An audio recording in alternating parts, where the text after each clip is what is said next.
I'm Bill Evans with Auction Ohio. I'd like to welcome you to our first, actually not first, but it's the first. We're going to call it the first, our first bid talk. And I'm really fortunate today to be sitting here next to Chris Davis, our founder. I'm going to say a few things about you. You hate that part. I know you hate that part. But Chris founded the company. He is a Hall of Fame member in the Ohio Auctioneers Association. Been in the real estate and auction business, your third generation. So we're going to have a quick conversation. Won't be that quick, but it'll feel quick for us. And then we'll kind of go from there. So Chris, let's start back at your early life. Yeah. You know, where are you from? Let's talk about, where'd you come from? And how did you get in this business? And we'll kind of walk through that process. I love that history. Yeah, So first of all, thanks for having me, by the way. Well, it's your show.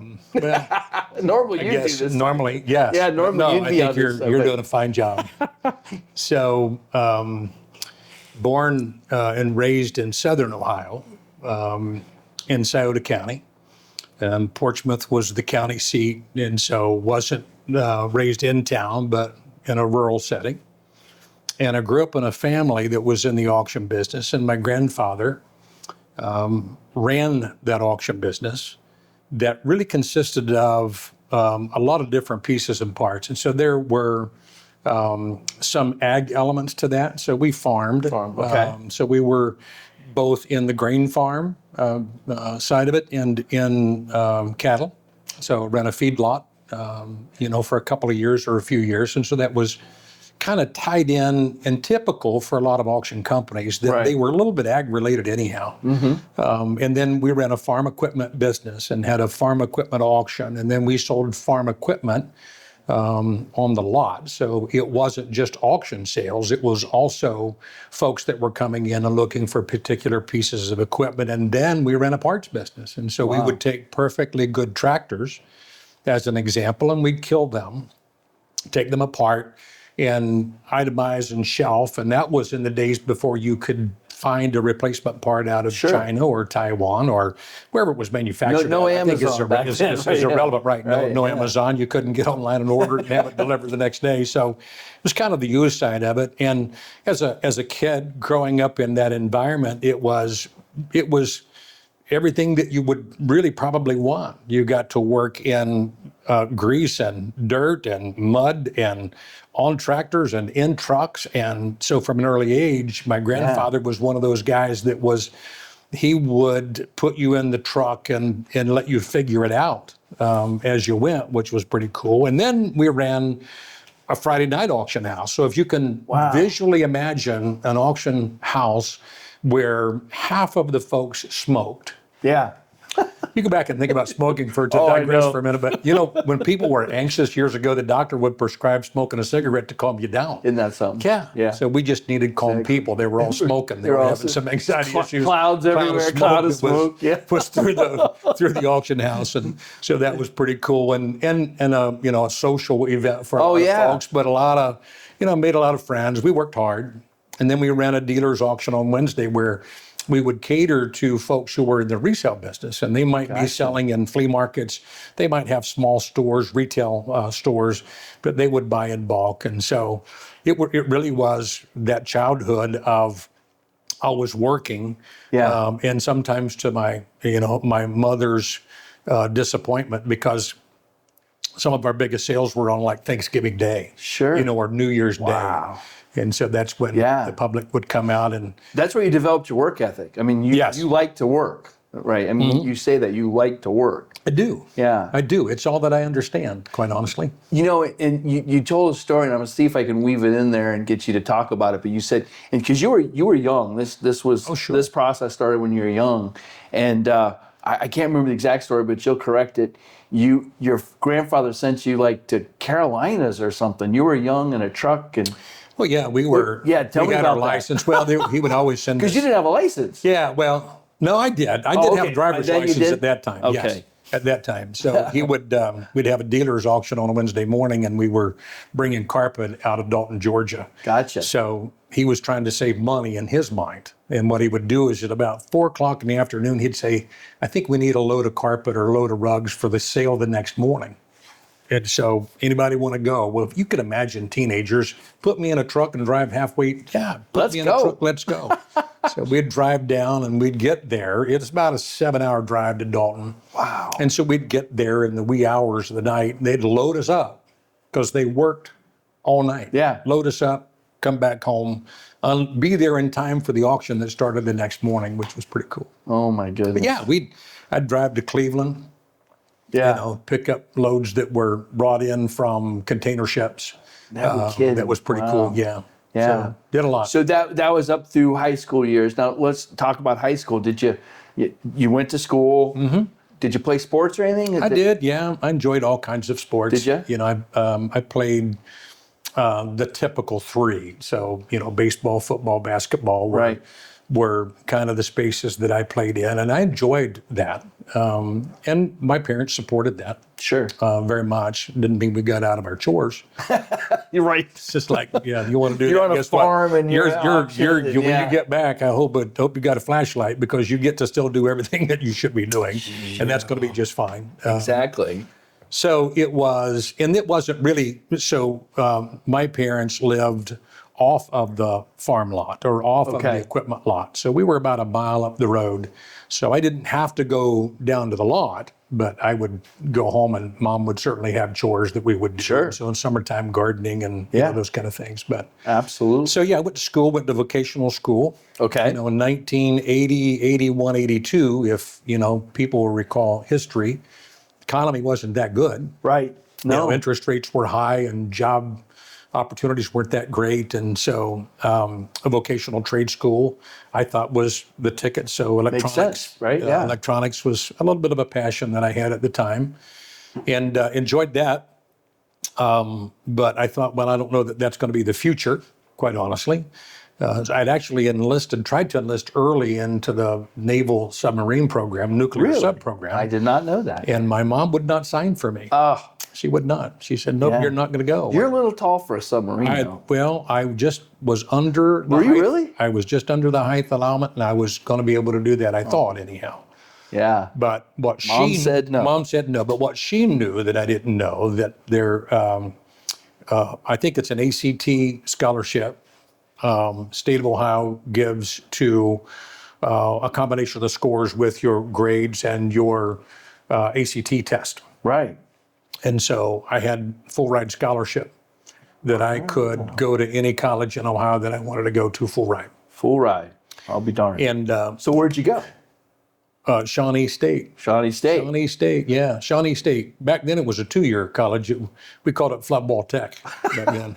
Flood wall. Flood Tech. wall. No offense to those of you who are Graduated alum there. of Shawnee State. Great college and close to home. And for me, it was more than anything else, we were still knee deep in ag. So Right. started my first quarter, had to go full time to keep the scholarship. So had to carry a 30-hour course load or so. Nights is all that I could do because we farmed during the day. And then lo and behold, whenever we got into harvest time, yeah. some of the ground that we farmed was at the Scioto and the Ohio River. And so now there's a racetrack there. But when the river was coming up from northern range, it meant that regardless of whatever, Everything stopped. Everything Gotta get stopped, along. and we were getting into the fields. And 'Cause if you don't- if we don't, then it was going to be January before you got in. It was cold enough, you know, to be able to get in and on the muddy ground. So Wow. we dealt with rain. We dealt with flooding of that particular river valley quite often. But and I loved college, but it just got to the point where rolled into the first quarter of the next year, and we get into, you know, it's planting time. We're getting Right. ready to plant. Yeah. So I figured out pretty quick that wasn't going to work, and I was fine with that. I could have gone anywhere, but I didn't want to leave my brothers alone. Okay. And I enjoyed what I did. It was still an So you enjoyed the ag because you the ag this is side. the ag side. You really enjoyed that ag Sure, side. I didn't enjoy the auction side. No. That was work.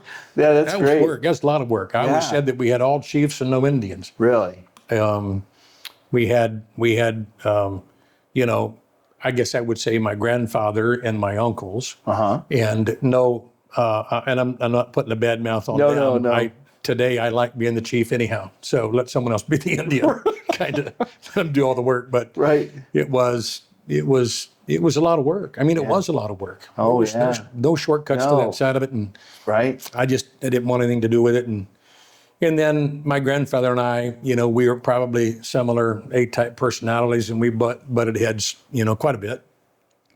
So I decided that I didn't want to be in the auction business. Yeah. It's like, no way. And I thought, you know what? How'd that work out?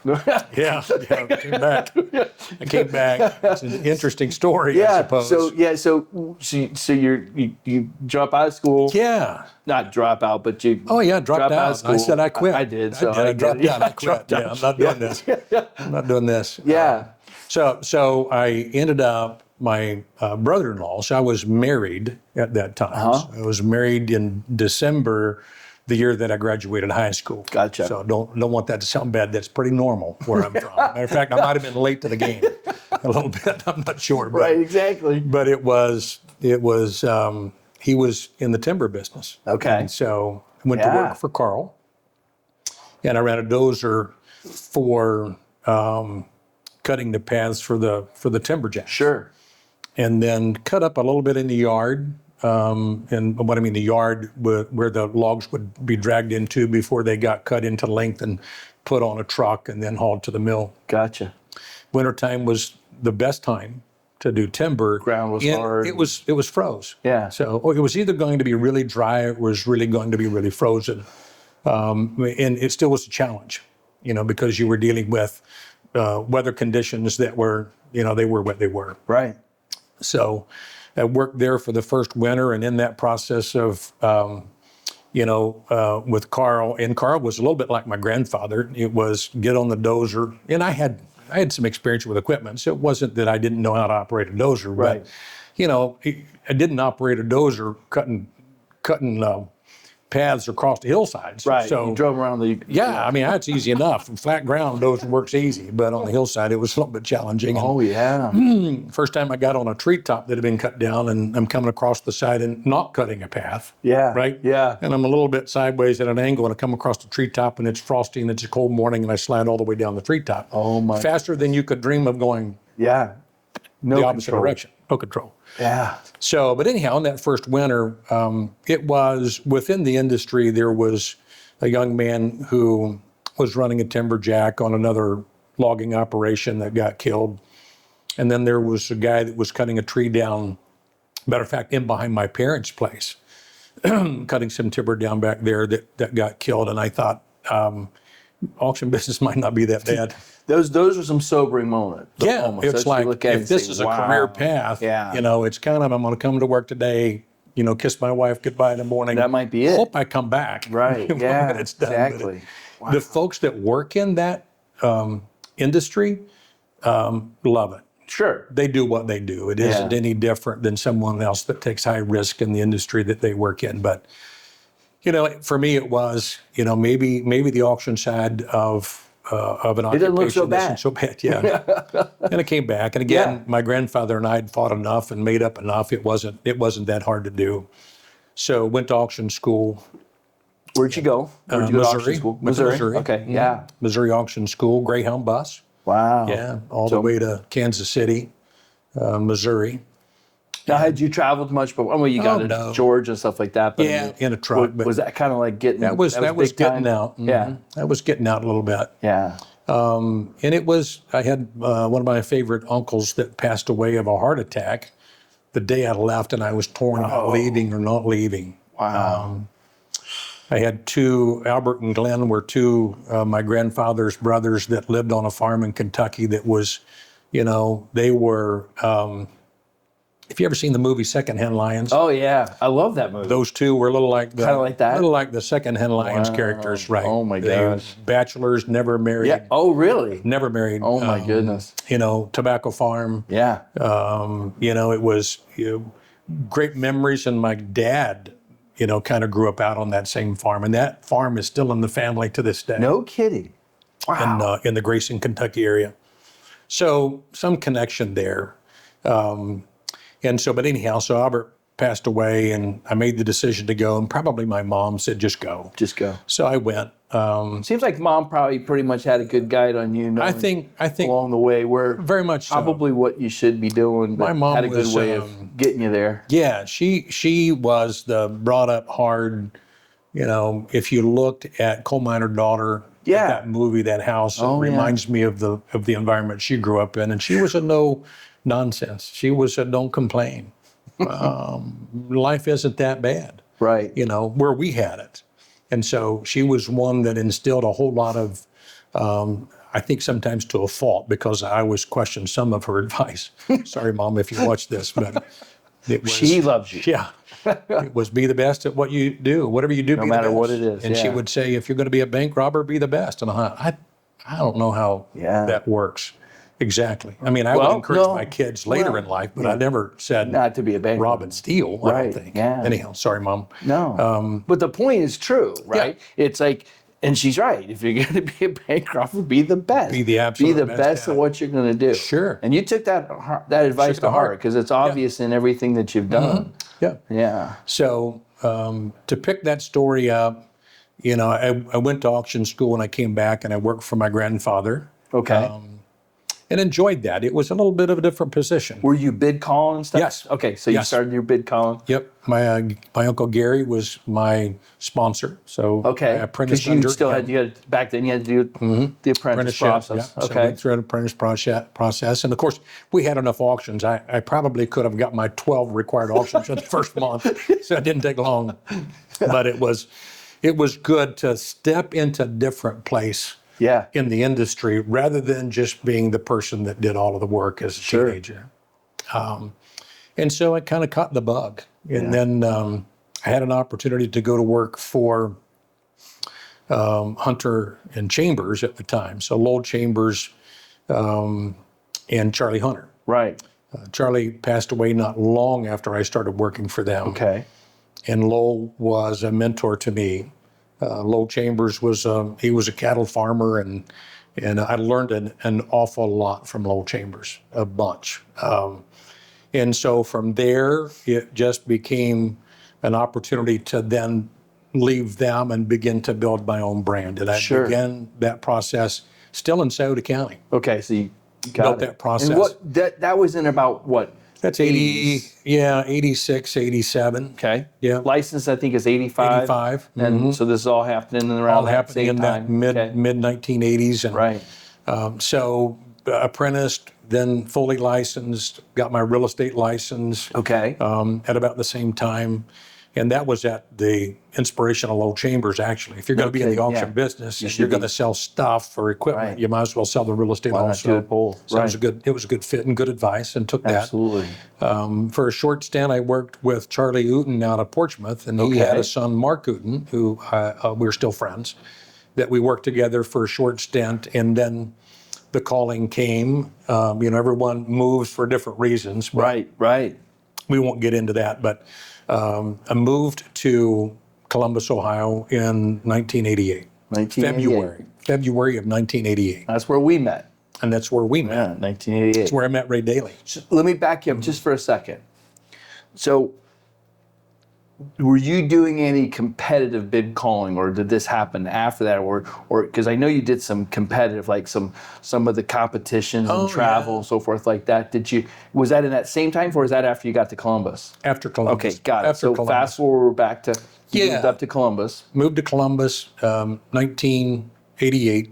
Actually, I came up, would have been in November, December of 87, Okay, and stayed kind of during the week and went back home. gotcha. And I worked for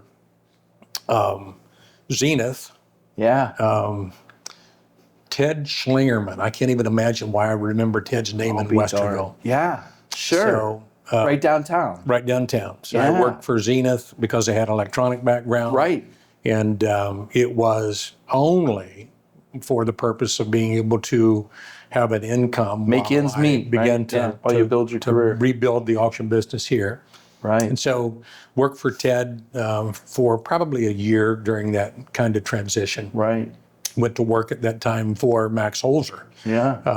So Holzer, Wallem, White and Straight at the time. Remember it well. Yeah, Roger Crawford was Roger our was our manager, manager, yes. during those times, Yep. and Ray Daly. Daly was our trainer. Was trained us both. Yeah, Yeah. absolutely. Ray hasn't changed a lot, which is No. amazing to me. But No, he's still with us today. He's still. So I go to him. I go to him all the time for advice. Right, Right. In other words, right. hey Ray, what are you thinking about this? Am I doing this right? Am I thinking right? So forth. But so back to our manager Roger Crawford though. You used to get me in trouble with Roger.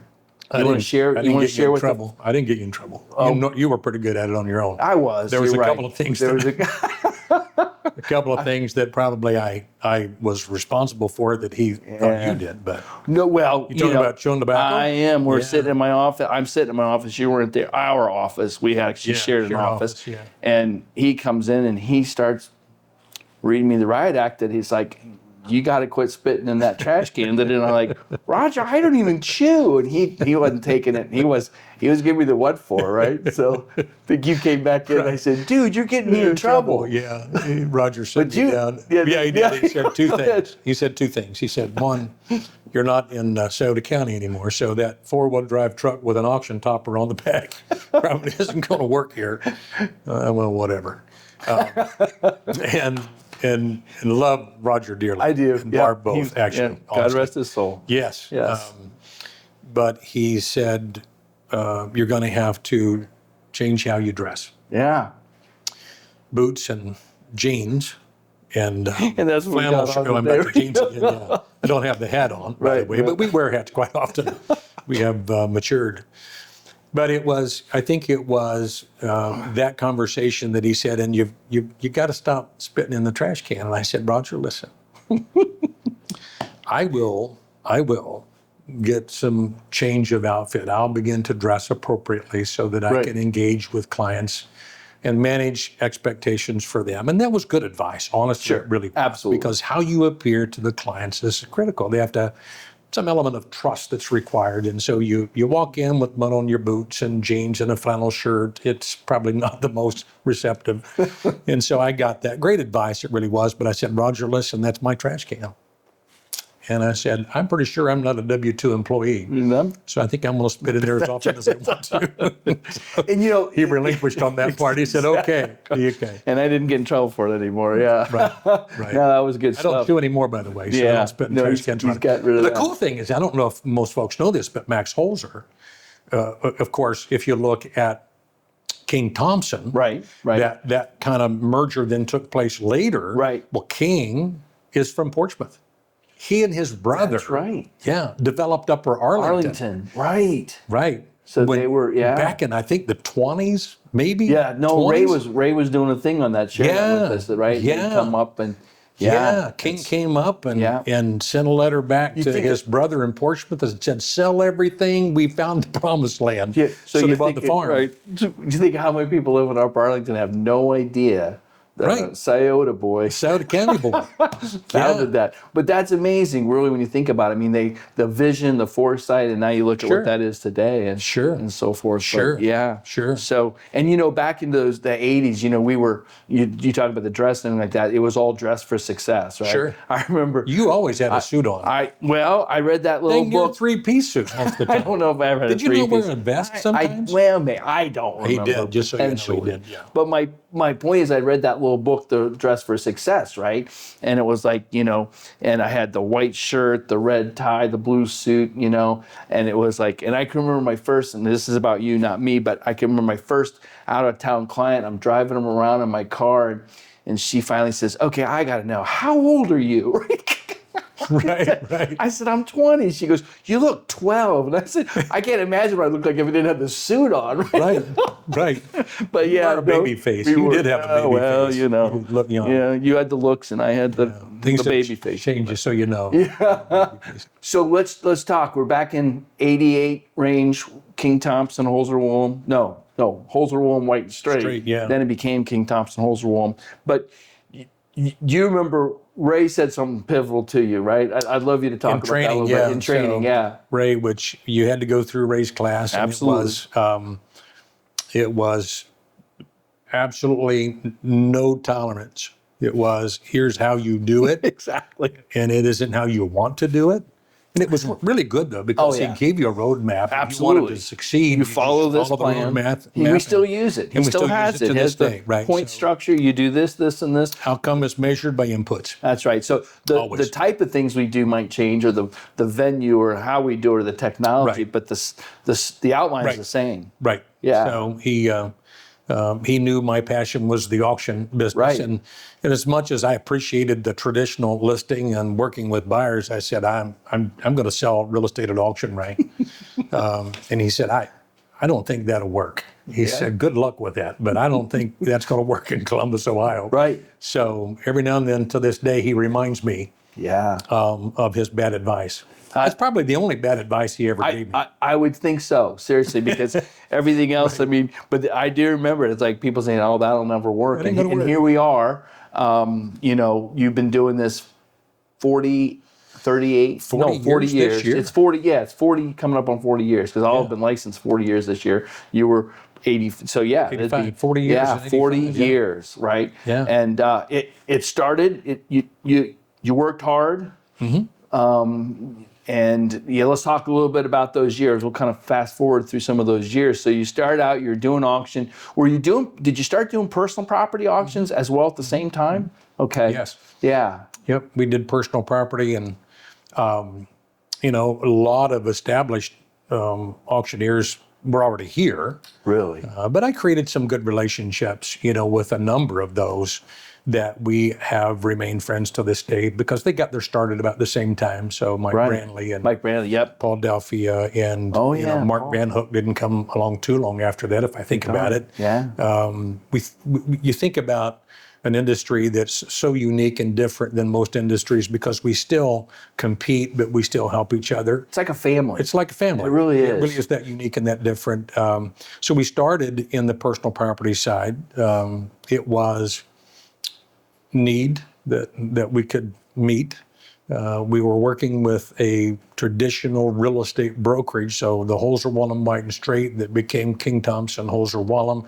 Pat Grable came into the picture as a part of that acquisition, and Pat was wonderful to work for. He was as encouraging as anybody, as far as do what you need to do, and we've got you, and we'll support you as we kind of built that business, and as that was a kind of maybe an immediate marketplace. It was agents who were working with their clients who had needs to sell stuff. That hasn't changed. Right. No. Still exists today because they're the first people who engage with sellers, and then when they see what that seller's situation is and there's a need that needs to be met, and the stuff is typically the one need that needs to be met first. Right.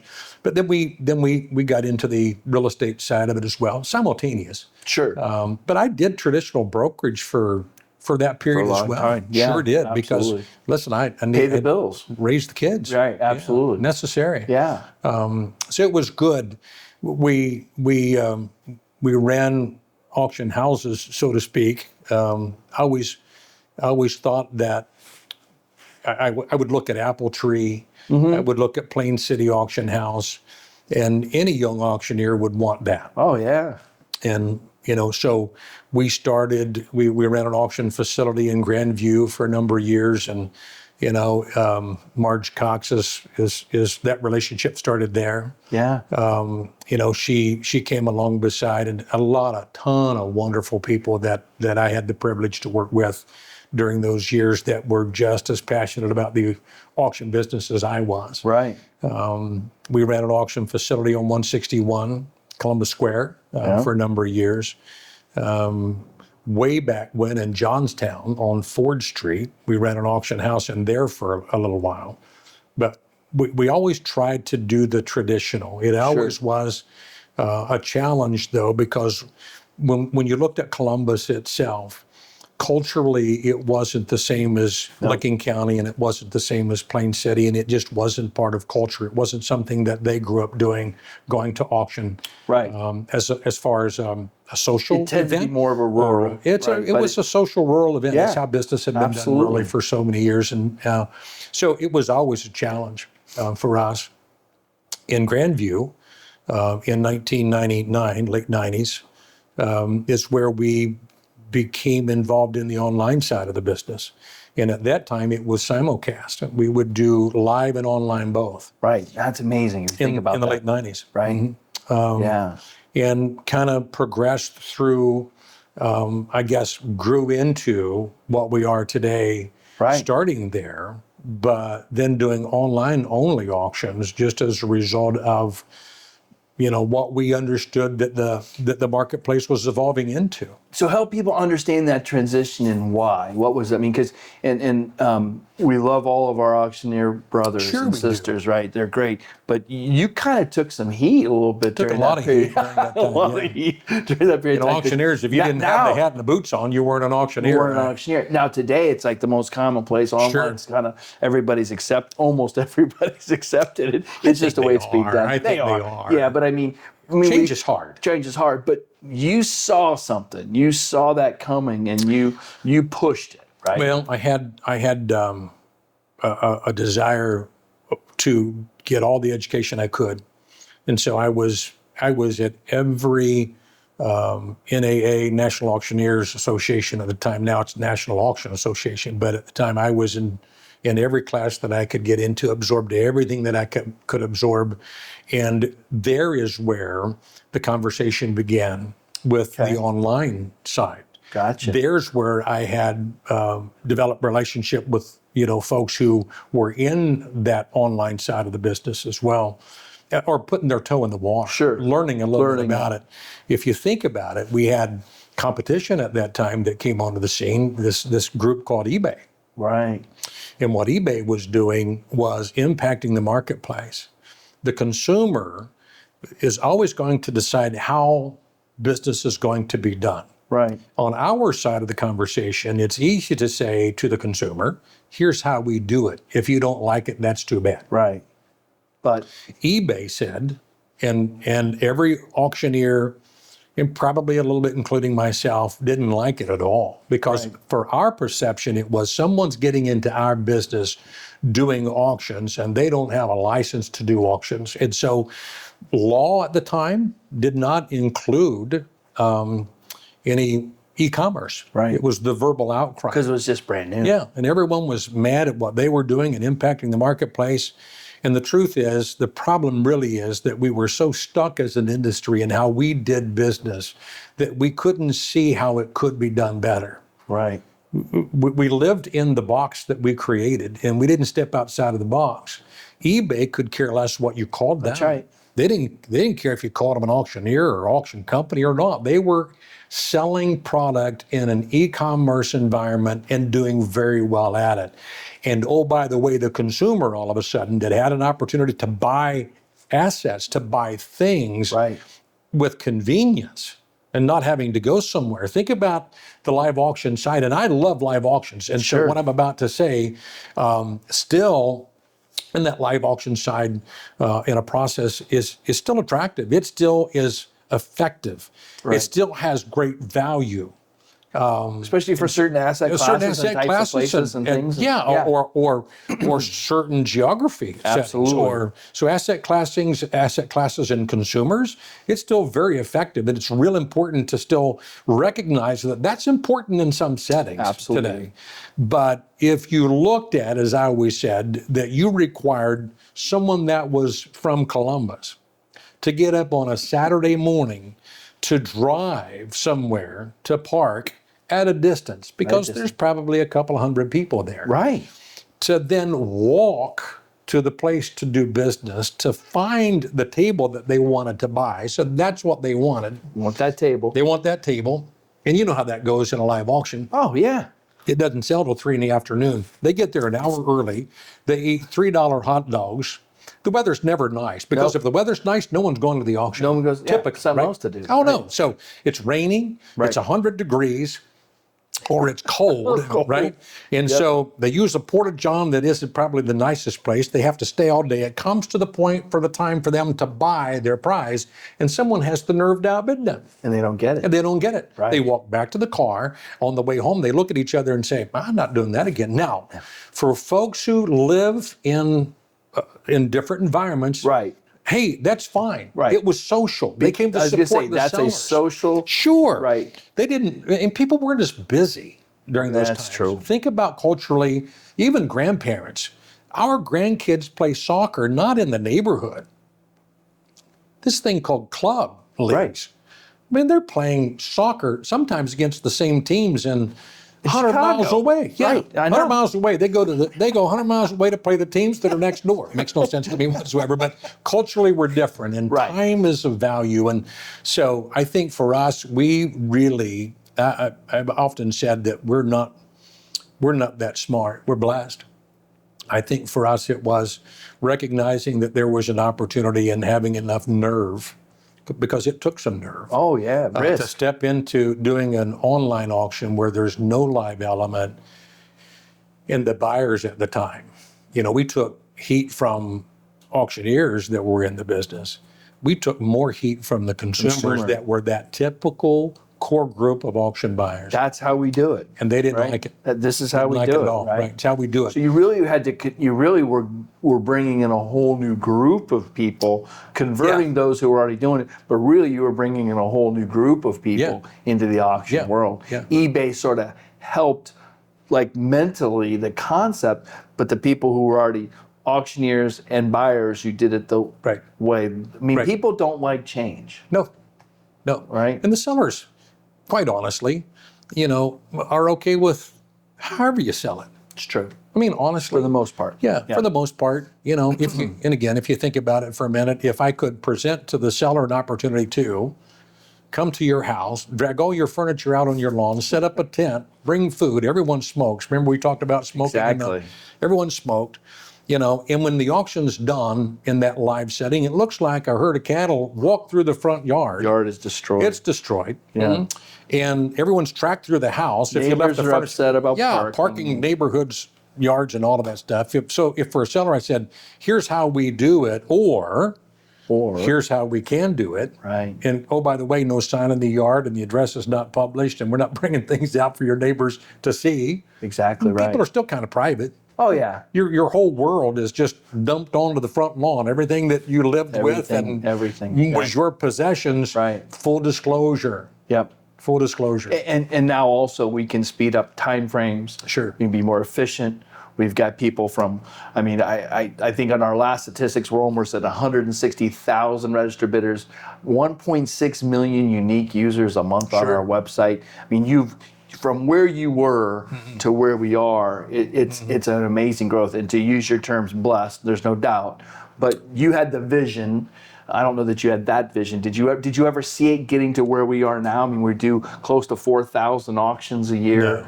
And you know, we've got a warehouse sitting right over here. Plus, No. yeah, No. didn't see that. No. Yeah. No. So surpassed what you thought. It Yeah.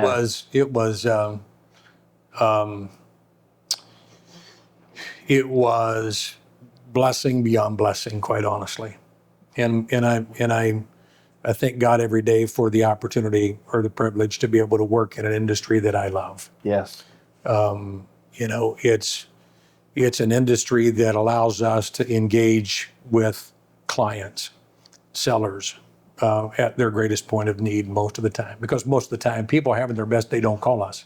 Right. Typically. You there's some. talk about that a lot, and that kind of leads into our culture conversation because to your point, as you've always said, and I'll let you say it instead of me, but it's like as you're going there, most of the times we're not interacting with people who, as you just put it, who are having their best day. Right. It's an opportunity, I think, for us to minister to folks and provide solutions for them who have lost spouses and lost parents, and dealing with those things that are and were important to them. You know, those who have passed away, their lifetime possessions, and for the widow or the widower, their real goal is someone to appreciate those things as much as Right. their deceased spouse appreciated those, for kids as much as their dad appreciated those or their mom appreciated those, for a business owner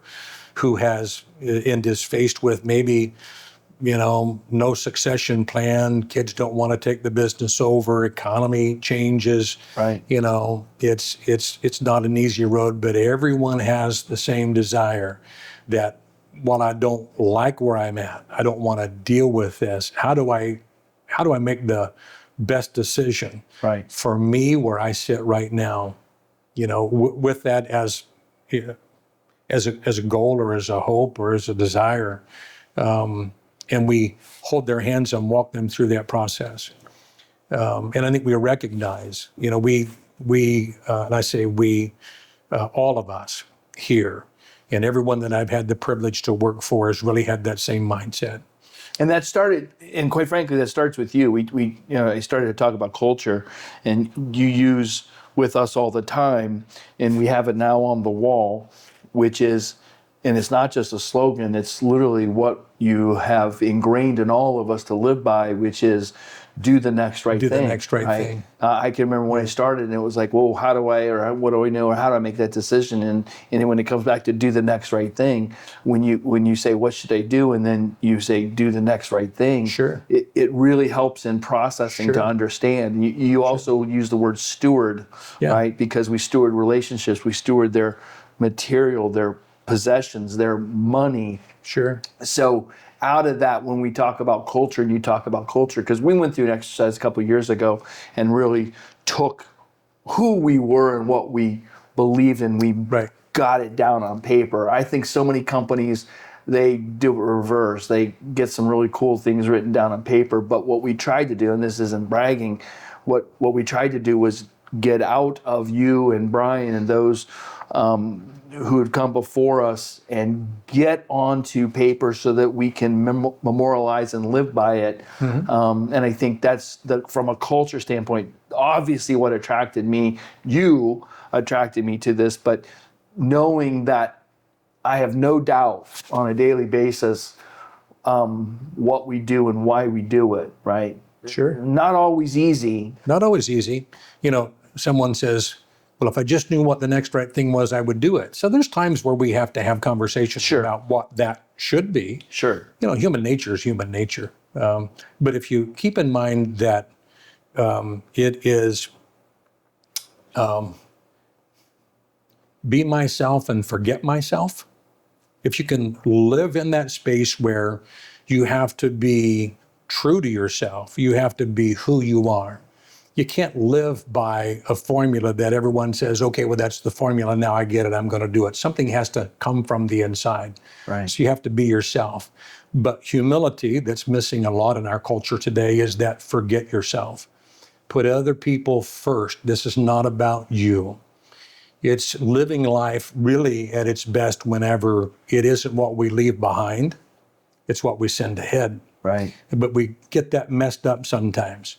We work so hard for what we can do, and rightfully so. I don't want to take away all of it from this conversation or this point, but it is absolutely correct that we're responsible so that we can take care of family and those folks that we work with and work for us, and we can steward what's important to them. But at the same time, it isn't about what we accumulate. It isn't about how much business we do. This isn't about how much more we can do. This is really about how can we do what we do better. And I'm convinced there's no magic sauce. Outside of that, there's no magic sauce. And folks are looking for magic sauce. Always. They're looking for that quick solution. How do I take my business from here to here? And I don't care if it's the auction business or the real estate business or you're running a retail outlet. This really doesn't change. It is slow grown and deep rooted. There you go. It is doing the next right thing today. It's engaging today in a way that I do the right thing today so that tomorrow I have an opportunity for somebody else to do the right thing for them. Right. And so stewarding what's important for our sellers is a little different than from our buyers. Sure. It's a different experience for both of those. But if the mindset is that I steward what's important to each one of those groups, our partners, and our partners are real estate agents who we co-broke with in our agent partner program. So how do we steward what's important to them and managing those relationships and engaging them in a process that allows them to manage the client, to still stay engaged in the process, to our attorneys that we work for, the bank clients that we work for, and last but not least, certainly would be the employees that work for us as well. Absolutely. Because what we have to do is to put them in a position where they understand that this is more than trading dollars for time. Absolutely. This is caring about them and who they are. And how do we speak into their lives, and how do we bless them in a way that gives them value? Our function and what we do in life doesn't determine value. No. The people are of equal value, regardless of how people treat them, right? Regardless of the paycheck or the function. So the function that someone has doesn't determine the value of a human being. What I really enjoy about what we do every day, that I get to sit back, because this isn't about me, and that's why I get mad at you when you start talking about founder and whatever. Because again, it isn't what I leave behind, right? It's what I send ahead. Exactly. That's a value. But what really is cool on our part, and I think you sit in the same seat somewhat as I do, that we get to see that happen. We get to work with folks who see an opportunity to be able to work in a culture, right? That the people on the outside say, I don't know what's different about that group, but there's something different about that group. Right. They don't walk in and see, this, proud, here's who we are. Braggadocious. We're humble, contrite. Mm-hmm. We get it when we mess up. We exactly. We do. Own it. Let's own it. We own it. We're human beings. There's we no do mess up perfect from time people. to time. There's no perfect people. No. As soon as there is, then we're out of here. But that's the cool part, I think. Again, you asked earlier, you'd ever think that we would be here, and certainly not. Yeah. Never dreamed it. I have the pleasure to work with people that I love. And I mean that with all of my heart. I love the people. I get to work with my son every day. Right. That's unique. Yes. We have a unique relationship. Doesn't mean we haven't butted heads a little bit, but the truth is we really don't. I think when you find culture that says, I care more about you than I care about myself, it helps you have conversations putting the other person's perspective into the conversation ahead of yours. Absolutely. Because we're not all right about everything. No. It's easy to have yes people around. And that's easy. That's easy. Right. That's easy. And easy to go wrong. Easy to go wrong. Right. Yeah. Absolutely. Accountability happens in two directions. Absolutely. And that's good. I think it's healthy for all of us. Absolutely. You mentioned your son, Brian. Yes. He's now fourth generation auctioneer. Yes. Came into, let's see, he went to, where did he go to school? Well, he went to, I think it was called C-Tech at the time. Northridge. Right. Yeah. So Northridge High School. He went to vocational school for diesel mechanics. He had the same path. He said, I want nothing to do. That one was little. It was a little different, as a kid. Because you made him work in it the whole time, right? Yeah. He worked in it all the way up. Free labor as well. I was the chief and he was the Indian. That worked pretty well. Kind of repeat. And my daughter the same. So it wasn't just the one, but Yeah. So he went to C-Tech for diesel and got out of school, and I think blessed that he made the decision that this is what he wanted to do. Right. And there's no greater joy. You get to experience that with your son and kids that are touching the industry a little bit. That you get to see them with the opportunities that they have to be able to excel and be able to grow and fit within a culture, because that's an important part of the Absolutely. And to have our children want to be part of it, number one, and two, us want them to be part of it, because a lot of people are in an industry where they wouldn't want people, and then the reverse is, the children look at it and say, I don't want anything to do with that, right? So to that point, it's like we're both blessed to have that situation, and I think we're in good hands. We are. Brian wanted nothing to do with real estate at the beginning. He said, I don't know anyone would want to sell real estate. Right. He said, personal property I'm fine with. Right. And so now he's one of our more successful real estate he auctioneers. Does. And runs that personal property Right. side of the business, just like you run the real estate side of the business. And so he's learning more and more every day and has matured Oh, absolutely. and does an awesome job. And Absolutely. it's growing up in the culture, though, I think that gives him the opportunity to do that, just like I did. Right, and I think that's so important to be grounded and yoked in that and I think that's as we continue to grow and build our teams and grow the company, it's so important that we continue to maintain that culture. Sure. And that's important to both of us. But Right. you lead that charge, and I think it's very important. Yeah. So As we get older, we diminish, we decrease, and they increase, absolutely. as it should be. All right, so let's end on some fun stuff, right? We were getting trivia? deep in Or this well, is not multiple really choice? trivia. I'm not into It's like what was that thing? This is your life. This is your life? Yeah, no, I'm Oh, no. I'm not. kidding. But so we talked briefly about family. Two Yes. children. You have two Yes. children, Brian and Trisha, right? I want to go back real quick because I wanted to touch on that. So people always are intrigued by bid calling, right? Yes. In other words, we do a lot online. We get a chance every once in a while. I get to see you do some in charity stuff work, which we not allowed to talk about because Right. and I actually don't talk about the charity, but talk about why that is real quick, and then I'm going to go back to fun stuff because it's like, can you tell the wetsuit story? Yeah, I mean, I use a lot of one-liners. Doing good is like taking a leak in a wetsuit, or it should be. Makes you feel warm all over, but no one knows you did it. I love that analogy. It epitomizes you and your leadership, and when it comes to charity, and I'm not going to name them, but you have led that charge where we do a lot. You do a lot of charity work, and we don't talk about it, and that's good. And I'm not on camera going to talk about it because I don't want to have you frustrated and mad at me. Mad at you again. Right, again. That was this morning already. No, but my point is like that matches our culture. We want to give back. does. We want to support causes that we believe in and so forth. And you do that, and you've helped all of us do more of that. But where I was going with that is bid calling. I'm not going to ask you to bid call, but you're good. You're really good at it. And Brian sounds exactly like you. And now we're starting to get we have a lot of good auctioneers. How many live auctioneers do we have? We have 18? 18 or 19 18 or live 19 auctions. now. Well, if you include me in it, but I wouldn't You call are. myself a live auctioneer. I was going to ask I that could- you do the bid calling. No. This is about you. This is about you. Okay. But I want to ask you, so these things always intrigue me. You competed, right? You don't yes. compete anymore. No. But you used to compete in your younger years, Yes. right? Yes. Internationally. Oh, sure. Yeah. Sure. So tell us some examples of those. Loved the bid calling side of it. And everyone has a gift that they're given, and so I think opportunity in life is to find that and use it as best we can. Taking my mom's advice, if you could do it, be the best.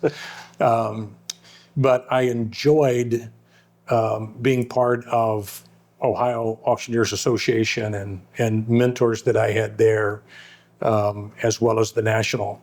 And when I was exposed to those associations, I found out they had this bid calling competition. And I thought, I'd like to do that. Yeah. And so competed starting in probably 90 or 91. I won the Ohio Auctioneers Bid Calling Championship in 93. Okay.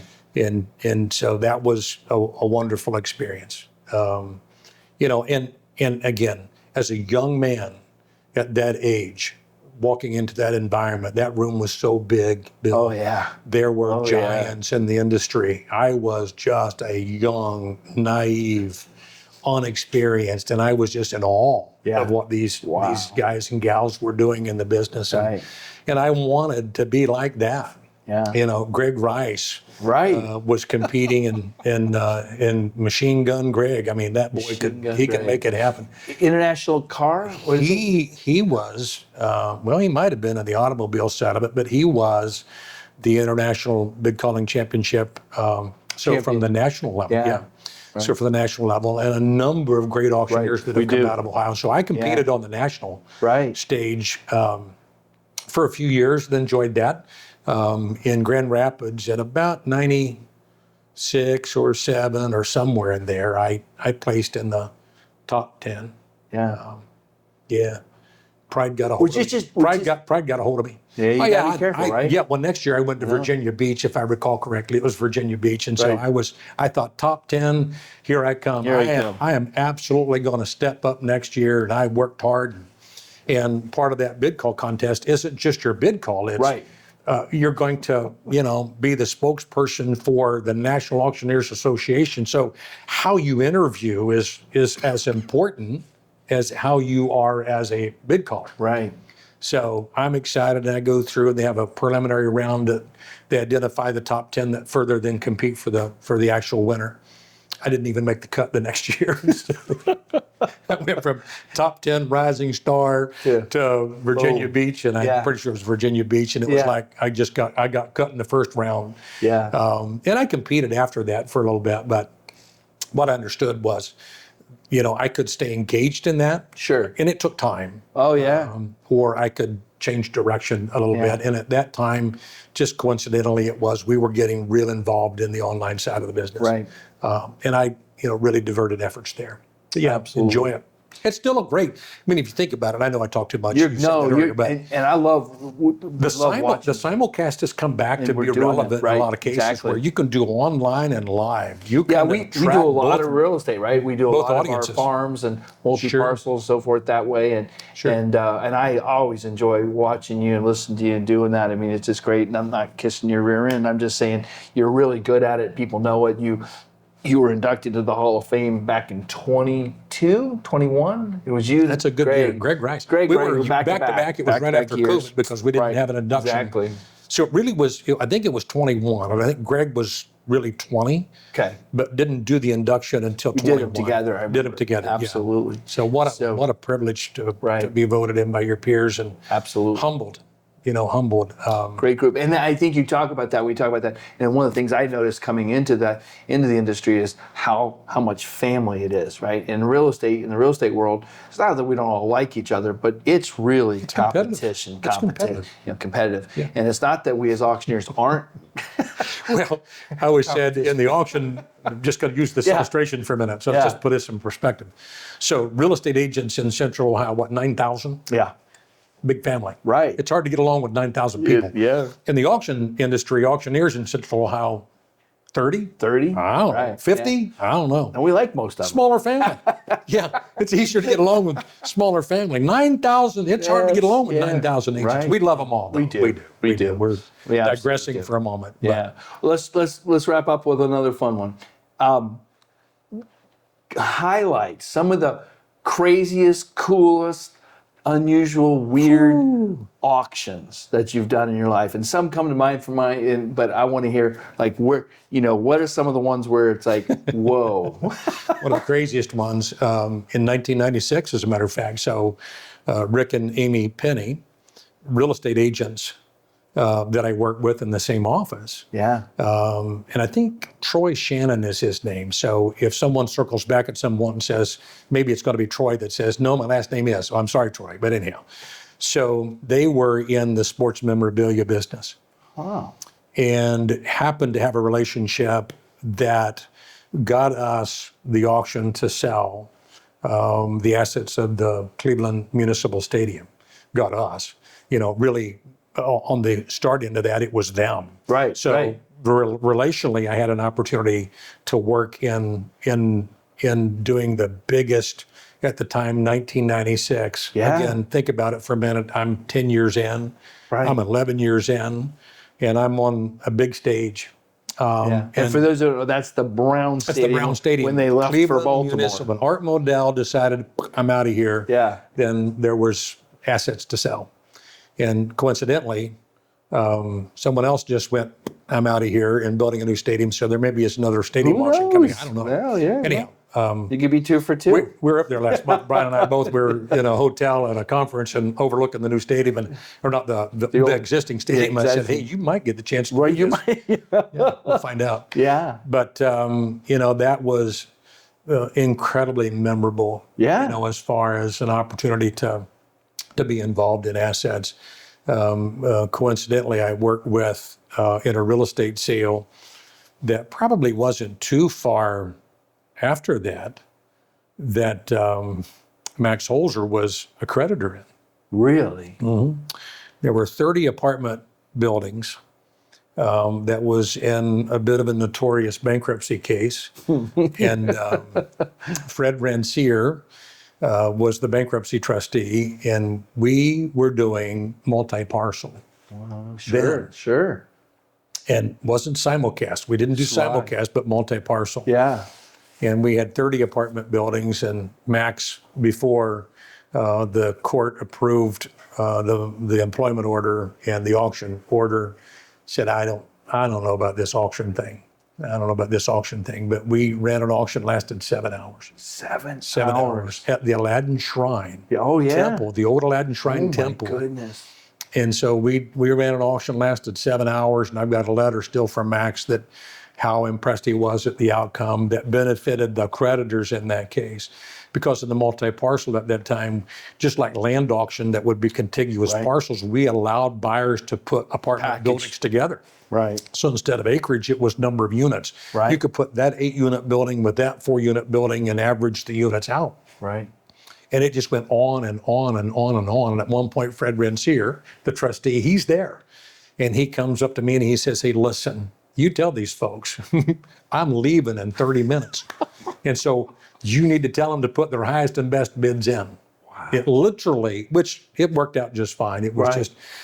just, Columbus was not an auction environment. If you look at it, good friends of ours, Kiko up in, that Canton Akron market, that's auction culture. Right. Absolutely. Southern Ohio, where I came from, that's auction culture. But in our world, it wasn't. It was a Right. new concept as far as selling real estate that just, they didn't understand the benefits on the Right. seller side, and they didn't understand the benefits on the buyer side because they're equally beneficial to both sides of it. And I think that's what we continue to do this day is dispel the myths, tell the Sure. story, dispel the myths, because it's such a, when it works and it's the right asset class, the right property, we talk about that all the time, when that all comes together, man, it works. And, interestingly, I didn't know this until we got into the auction world, but, in Australia, 95% of all real estate's done at auction, bunch. right? A bunch. And so we'll twist that a little bit. It's like, where do you see auction and auction real estate going in the next 5-10 years? Do you think, and obviously we're in the business, but I mean, what do you see happening? Because I see it continuing to grow and become more and more prevalent, but what's your vision? Talk to us about that I think vision. it's if we're alive to see it in 25 years, I don't know that we'll recognize it. Yeah. I really don't. I think it's become relative and relational now to sellers who understand that they get to sell their property to the one who'll pay the most. And that's what every seller's hoping to accomplish anyhow. And I think the seller decision is going to push naturally. The product has to come into the marketplace Right. before the buyer can realize the benefit of buying at auction. But even I think the buyer's participation in that process is growing. Absolutely. It allows a buyer to continue to be a part of the negotiation process. They're never at any point not unable to tender an offer. They get to buy real estate they want to buy. It isn't a private treaty process that would say to the buyer, listen, we accepted one offer, yours we didn't like. Right. It's always Playing field's level. It's level playing field across both buyer and seller, and so buyers get to participate in that process. Sellers, it's still an educational conversation. I think for us, what we do in the agent partner program that helps them understand when auction opportunities arise, helps them understand the conversation to better then engage a seller when that's appropriate. Right. And we talk about this all the time with right seller, right property, and right terms. And all three of those are important parts of that conversation. But as time passes, what we look at today is right seller, right property, right terms. If you looked at what's immediate in front of us, right property is imperfect. It means it's perfect for the auction conversation, or it's trophy, or it's land. In other words, it's that unique and that different, that high demand, that why wouldn't you, just like if you found the unknown Van Gogh painting, you'd call Sotheby's or Christie's. That's just ingrained in us. Or if you had some priceless piece of memorabilia, that's ingrained in us. At some point in real estate, I think we'll see that gain some ground. I think today we still are in that conversation about helping sellers understand when in this existing marketplace, this is what's important. But in time, we'll put more weight on seller and terms. Right. Exactly. And you see that, right? From the very beginning, you were always inclusive of real estate agents. You know, when I can remember as a newer agent and so forth, I mean, or even as an experienced agent, it was like auctioneer, real estate agent, one of us wasn't needed, right? Right. And now with the agent partner program that you've kind of always done, like we just kind of formulated, put a name on it, but you've always done it. You've always been inclusive with real estate agents, and when they can come together, and now we're starting to gain more and more what I would call truly experienced and successful real estate agents who they get it. When they get it, and they say, "Wow," because it's as is, trophy, land, whatever. But when they get it, then they start doing more and more and more, and we're seeing that, right? And I'm not going to drop a bunch of names here, but some of the, if you were to take the top 50 agents in the city, in the general vicinity, a lot of them are starting to go, boom, we get it, because over the years we've told the story. We're telling the story more deliberately and intentional, and we want to work with everybody. That's not the point, but it's like when they get it, and then it starts making sense. But it's that understanding of, because it's totally foreign. It seems totally foreign to us. It did to me, right? I mean, 6 years ago before I came on, it was like, well, an agent, and understandably so, an agent that was getting a little bit of a referral fee, but losing the relationship. Right.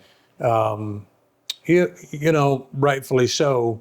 You know, they're in business just like we're in business, so that we can realize a profit, so that we can take care of our employees, and so that we can take care of our families. And so profit's not a bad thing. Yeah. It has to be realized. Absolutely. When we talk about being stewards, we certainly need to be a steward of the net. We have to be profitable, otherwise we can't service our clients and our sellers. And so when you change the conversation with an agent so that it's no longer a decision about losing relationship or losing dollars, then all of a sudden that's easy. Right. That's easy. Well, and 1 + 1 in that place doesn't equal 2. When we come together in that co-brokerage relationship and we work together, they keep the relationship. They keep the listing. They get a full commission, and then together, both of us are working together in that process. You know, magic happens. It does. And so I think you know, when we look at, we're talking about the future. When we look at the future, I continue to see that grow. I look at that, and it's like sometimes people are like, "Oh, other auctioneers are a competition." I don't think so at all, because the percentage of real estate that's done at auction is such a small percentage. Still so small. But you said to me the other day, and you know, that you believe that we will see where it's 5% of the marketplace. And that may not sound like a lot, but that's a lot. That's a bunch. That's a bunch. That's a bunch. That's a bunch. And it just keeps growing. And I think we're watching a steady growth climb. And I would say a lot of that is because of the agent partner program, because of the education and the understanding. And then as we're attracting the talent of our own team who understands it, and being able to, the biggest thing is to be able to get the information out of your head. I've tried to be a sponge over the last 5-6 years because you know more about it than you've forgotten more than I know when it comes to that. And so getting that out and helping people understand, and it's exciting. It's an exciting time for us. And with technology, Elon tells me that I'll be able to plug in a thumb drive pretty soon. I wish I could plug it in there. Yeah, that'd be great. So just so you know, if I'm alive by then, I'll just put it right in the back. Download it. Absolutely, download it every now and then. Put the hologram Might be scary, especially as they get older. Yeah, no, I think you'll always be. So, Chris, I really appreciate you taking the time. No, thank you.